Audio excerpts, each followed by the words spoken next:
हर खबर पर होगी आपकी पकड़। डाउनलोड कीजिए एबीपी लाइव ऐप।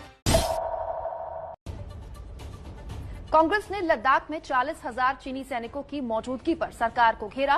कांग्रेस प्रवक्ता अजय माकन ने सरकार पर आरोप लगाया कि चीन सैनिकों की घुसपैठ के मुद्दे पर पीएम मोदी और रक्षा मंत्री के बयान अलग अलग हैं।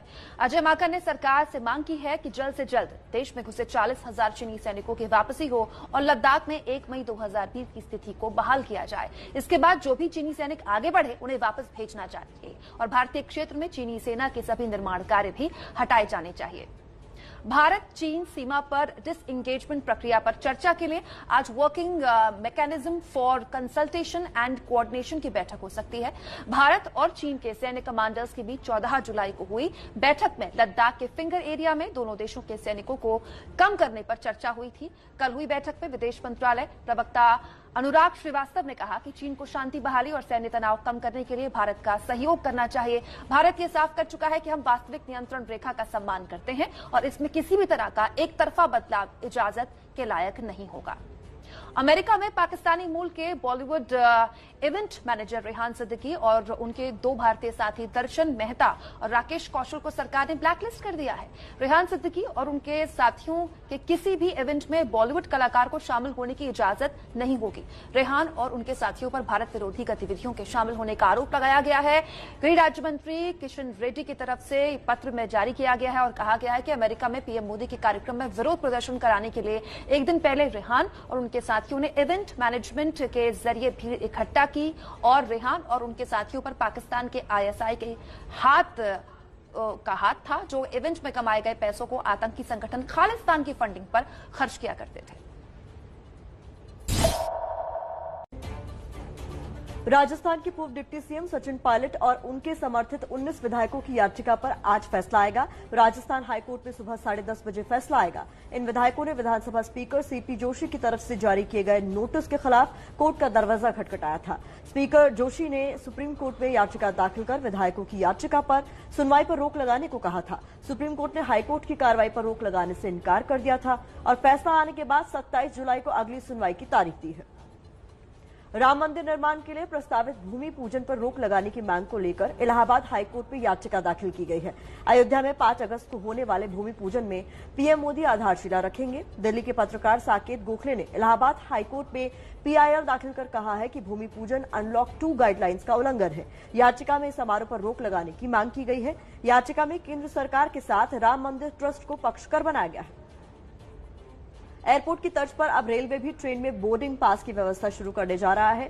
कोरोना संकट को देखते हुए रेलवे ने कॉन्टैक्टलेस यात्रा के लिए सेल्फ बोर्डिंग पास की मशीन लगाने की तैयारी कर ली है। पहली मशीन यूपी के प्रयागराज स्टेशन पर लगाई जाएगी। सभी यात्री टिकट्स और प्लेटफॉर्म टिकट्स पर क्यूआर कोड भी जारी करने का फैसला किया गया है। रेलवे ने सभी स्टेशन पर कॉन्टैक्टलेस मशीनें लगाने का फैसला किया है, जिसके सामने खड़े होकर यात्री कैमरे, सेंसर और स्कैनर की मदद से अपने टिकट का पीएनआर नंबर बताएगा।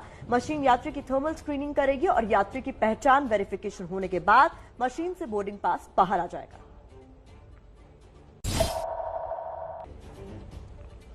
बेरोजगारी और निजीकरण के मुद्दे पर आज भारतीय मजदूर संघ मोदी सरकार के खिलाफ प्रदर्शन करेगा। आज से 30 जुलाई तक चलने वाले सरकार जगाओ आंदोलन में भारतीय मजदूर संघ रोजाना एक सेक्टर का चयन कर राज्य की राजधानियों, जिला मुख्यालयों और बड़े औद्योगिक शहरों और क्षेत्रों में प्रदर्शन करेगा। प्रदर्शन के दौरान सोशल डिस्टेंसिंग का पालन किया जाएगा।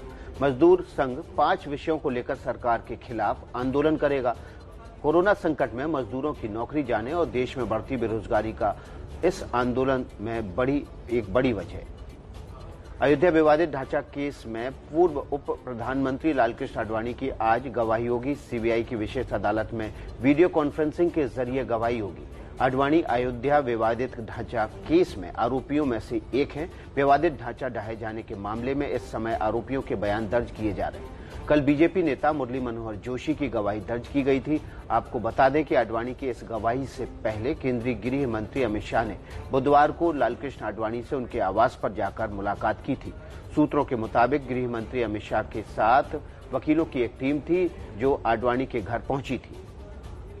आज केंद्रीय चुनाव आयोग की उपचुनाव को लेकर एक अहम बैठक होगी। बैठक में 56 विधानसभा सीटें और 1 लोकसभा सीट पर होने वाले उपचुनाव को लेकर चर्चा होनी है। बैठक में इस बात पर चर्चा होगी कि कोरोना संकट में उपचुनाव कराए जाएं या नहीं।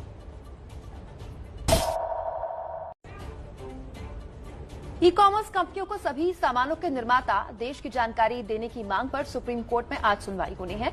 याचिकाकर्ता का कहना है कि देश में लोग चीन में बने हुए सामानों का बहिष्कार करना चाहते हैं और स्वदेशी वस्तुओं को ही खरीदना चाहते हैं, लेकिन ई कॉमर्स कंपनियां इस सामान को लगातार बेच रही हैं और पूरी जानकारी भी उपलब्ध नहीं करा रही कि सामान किस देश में बना है। याचिकाकर्ता की अपील है कि कोर्ट ई कॉमर्स कंपनियों को सामानों की पूरी जानकारी देने का आदेश दे। सुप्रीम कोर्ट के वकील प्रशांत भूषण के ऊपर कई साल पहले दर्ज हुए अवमानना के मामले पर आज सुनवाई करेगा कोर्ट। पिछले दिनों चीफ जस्टिस के खिलाफ प्रशांत भूषण के आपत्तिजनक ट्वीट पर कोर्ट ने नोटिस जारी किया है।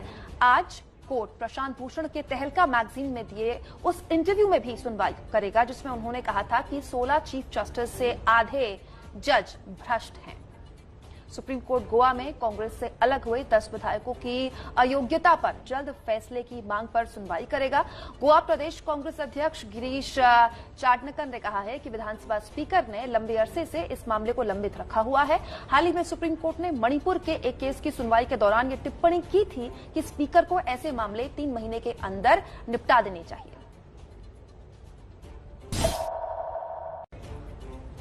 निजी विमान कंपनी इंडिगो यात्रियों को डबल सीट बुकिंग की सुविधा देने जा रही है। सुविधा के तहत एक यात्री हवाई यात्रा के दौरान 2 सीटें बुक करा सकेगा। Offer 6E double seat Indigo की वेबसाइट पर यात्रियों और ट्रैवल एजेंट दोनों के लिए उपलब्ध है। इंडिगो ने बताया कि सिंगल सीट बुक करा चुके यात्रियों को इस ऑफर का लाभ नहीं मिलेगा। अतिरिक्त सीट के लिए सीट की ओरिजिनल बुकिंग के मुकाबले 25% तक कम चार्ज देना होगा। कंपनी इस ऑफर की शुरुआत 24 जुलाई से करने जा रही है। गुजरात में सभी प्राइवेट स्कूलों ने बुधवार से ऑनलाइन क्लासेस को अनिश्चितकाल के लिए रोक दिया है। स्कूलों ने यह फैसला राज्य सरकार के उस आदेश के बाद लिया है जिसमें कहा गया है कि जब तक स्कूल फिर से खुले, स्कूल छात्रों से फीस नहीं ले सकते। पिछले सप्ताह जारी एक अधिसूचना में गुजरात सरकार ने कोरोना महामारी के मद्देनजर स्कूल बंद रहने तक प्राइवेट स्कूलों को ट्यूशन फीस नहीं लेने का निर्देश दिया था। प्राइवेट स्कूलों का कहना है कि ऑनलाइन क्लासेस पर तब तक रोक रहेगी जब तक सरकार अपने आदेश को वापस नहीं ले लेती। जम्मू कश्मीर के श्रीनगर में एक इंजीनियरिंग की छात्रा ने इम्यूनिटी बढ़ाने वाला बिस्किट तैयार किया है। श्रीनगर की रहने वाली 26 साल की अस्मा मोइनुद्दीन ने अपनी बेकरी में इस बिस्किट को तैयार किया है। अस्मा फूड टेक्नोलॉजी में एमटेक कर चुकी है। अस्मा का कहना है कि इस बिस्किट को खाने से शरीर की प्रतिरोधक क्षमता में सुधार आता है।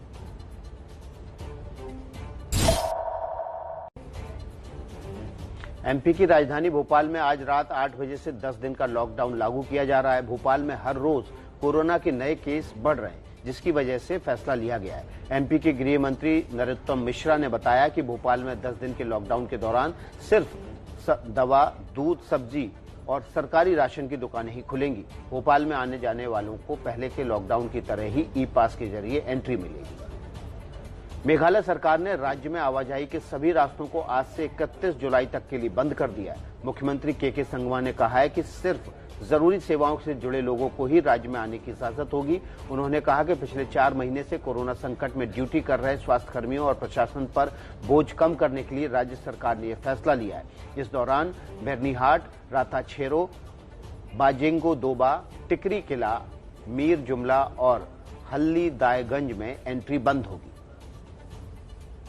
कोरोना संक्रमण पर लगाम लगाने के लिए जम्मू कश्मीर के जम्मू में आज से सप्ताह के आखिर में लॉकडाउन लागू किया जा रहा है। जम्मू जिला मजिस्ट्रेट सुषमा चौहान की ओर से जारी आदेश में कहा गया है कि क्षेत्र में आपातकालीन चिकित्सा सेवा को छोड़कर हर तरह की गतिविधियों पर पूरी तरह से रोक रहेगी। शुक्रवार की शाम 6 बजे से सोमवार की सुबह 6 बजे तक लॉकडाउन रहेगा। आदेश में कहा गया है कि सिर्फ स्थानीय केमिस्ट, फल, सब्जियां और डेयरी की दुकानें खुली रह सकती हैं। हवाई अड्डे और रेलवे स्टेशन से आने जाने वाले यात्रियों को टिकट दिखाकर आने जाने की इजाजत होगी। बच्चों के लिए काम करने वाली संस्था यूनिसेफ ने असम और बिहार की बाढ़ में 24 लाख बच्चों को प्रभावित बताया है। यूनिसेफ ने कहा है कि बाढ़ से देश भर में 24 लाख बच्चे प्रभावित हैं जिन्हें तुरंत मदद की जरूरत है।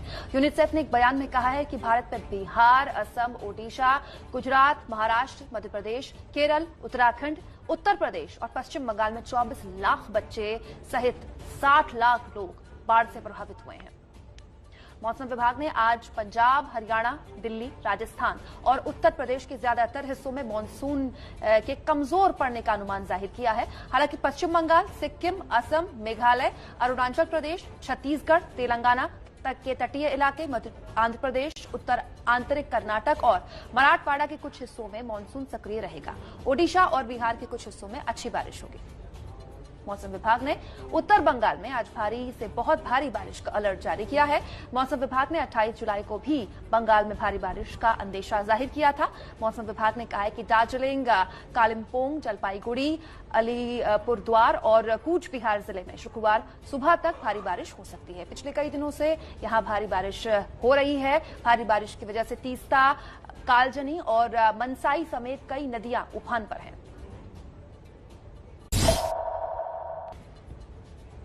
जापान की 2 बार की ग्रैंड स्लैम विजेता नाओमी ओसाका और भारतीय टेनिस स्टार सानिया मिर्जा आज से शुरू होने वाली ओलंपियन और पैरालंपियन की वर्चुअल मीट में हिस्सा लेंगी।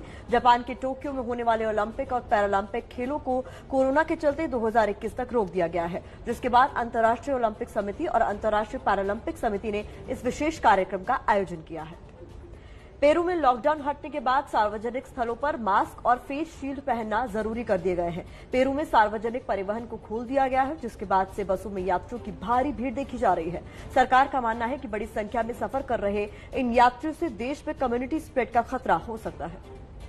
अमेरिका में कोरोना संकट में नौकरी गंवा चुके लोग बड़ी संख्या में बेरोजगारी भत्ते के लिए आवेदन कर रहे हैं। अब तक अमेरिकी सरकार के पास 1.4 मिलियन लोगों के आवेदन आ चुके हैं। बेरोजगार हुए लोगों को $600 भत्ते के तौर पर मिल रहे हैं, लेकिन इन लोगों को डर है कि जल्द ही सरकार इस भत्ते को बंद कर सकती है।